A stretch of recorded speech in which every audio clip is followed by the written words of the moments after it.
Welcome to Hood Champion Boxing and Sports. In boxing, you find a way to win or you find a way to lose. So Sebastian Fundora is coming off an exceptional win against Erickson Lubin. In that fight, he showed us that he has layers to his game. But for me, most importantly, he showed that although he's 6'5", almost 6'6", no fat at all on him. He's just a skeleton, right? He showed me that he can take shots, man. Whether it's to the body, getting hit in the legs, in the arms, the waist, even on the chin. That he's durable. Now, he got hurt in the fight with Lubin, but he came right back and he just totally destroyed Lubin. Some say Lubin fought the wrong fight. I don't think that's the case. I think when you have a guy who's over 15 fights, right, and they're stopping people, they're hurting people, people can't figure them out, that means that there's something that the fighter's doing right. So we have to start giving Sebastian Fundora credit for being a good fighter, especially at 154 pounds. And he's going to be a problem with anyone, but with him standing 6'5", almost 6'6", and that dinosaur-like wingspan, okay? But this is the issue, okay? This is what we saw in that fight against Lubin. It's Fundora. He likes to stand in the pocket, which he's always done. But if he's standing in there with someone who can crack, he can get hurt. And Lubin almost got him out of it. Just Lubin was taking a lot of damage. So that being said, Fundora, maybe he's feeling himself a little bit now. But he is saying, and I find this hard to believe, but then again, he's proven that he's a straight up guy. He doesn't seem to have an agenda. He is saying that he can cut from 154 to 147 on a 6'5", 6'6" frame. And he's saying he can get down there to face Errol Spence. First of all, they're not going to make that fight, okay? But secondly, how can he drop another 7 pounds? That's what I don't understand. How in the world he can cut another 7 pounds? Now, we talk about Virgil Ortiz cutting down to 147. Virgil Ortiz is like 5'9", 5'10". You got someone who's 6'6", man, 6'6", right? And how in the world can he even think that he can do that? But maybe he can. But at some point, the father, the coaches, the management, the promoters have to start thinking about this man's health. Like, we start talking about internal organ failure and different things that happen with boxers. You've seen in combat sports, not solely boxing. You've seen in the other sports as well, where guys can't even walk to the scale. Like, that is not good. Now, if he can do it, then he's just an alien. Like I said, Munguia to me is an alien. But Fundora, he may also be an alien if he can get down to 147.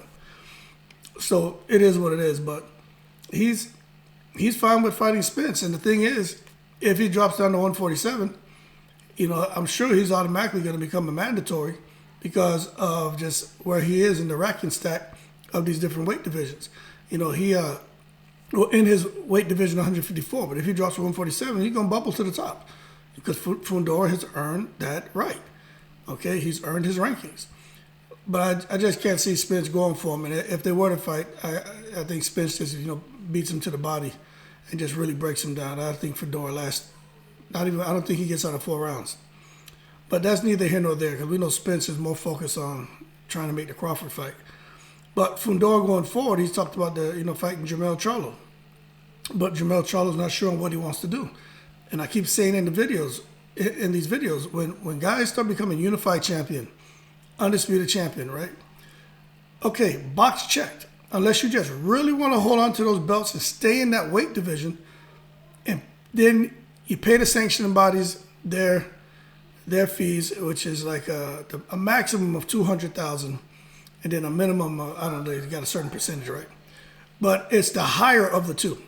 So when you're already making millions, over $2 million, you're gonna be capped out at the max of $200,000, and I believe that's per belt.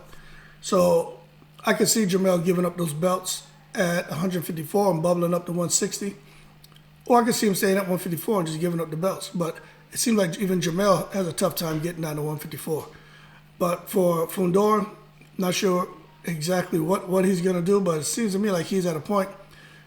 I think the fact that he took some damage, when I say damage, like he got clipped in that fight with Lubin, where it's like, all right, if I'm going to get in there with the elite fighters, at least let me just go for the big dog and get some real money and lose to one of those guys. Although I believe in my abilities to win, but at least I'd rather lose to one of those guys than lose to a top contender. And I think he's on the cusp. You know, I don't think he's there yet. I think he's right there. From you got contender and you have, you know, the top fighters. He's probably starting to float in between there as far as the 154-pound division. Well, but we'll see what exactly, you know, happens. You know, I think if he was to hook that big fish, it'd be a catch and release, because trying to keep that fish in the boat and put him in that cooler, even if you gaff that big fish, Errol Spence, that's not enough. He gonna break loose. He gonna probably tear your ass up in the boat and then jump back in the river, ocean, and swim off. So I think Fundora needs to be careful about the fishing that he's doing and the species of fish that he's looking for, because that big fish would end up being a catch and release, and he'll never ever try to catch that fish again. But more to come on this. But right now I don't think it's gonna happen. But he is talking it, and my thing is, how in the world can he get down to 147, even with a proper nutritionist? That's just unheard of.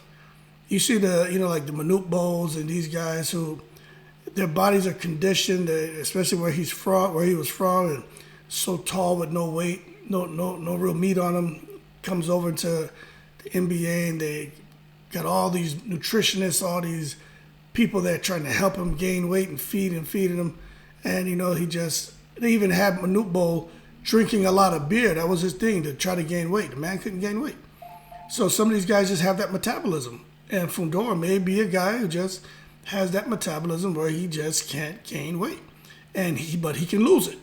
And that could be a blessing and a curse. But I just hate him to see that he doesn't really have that little bit of any kind of softness or any kind of muscle to absorb super hard shots. Maybe that's just me not understanding the whole sports science and the makeup of the human anatomy. When I see someone like that go in the ring with the potential, say, to fight a big puncher like Spence, and I could just see those shots really messing him up internally, and I don't want that. But we'll see. Doubt the fight's gonna happen, but I just thought I'd do the video on it because this man's talking about hooking the big fish, and I personally think it's gonna be a catch and release. That being said, like and subscribe if you enjoyed the video. Shout out to the veterans as always. I'm in the breed.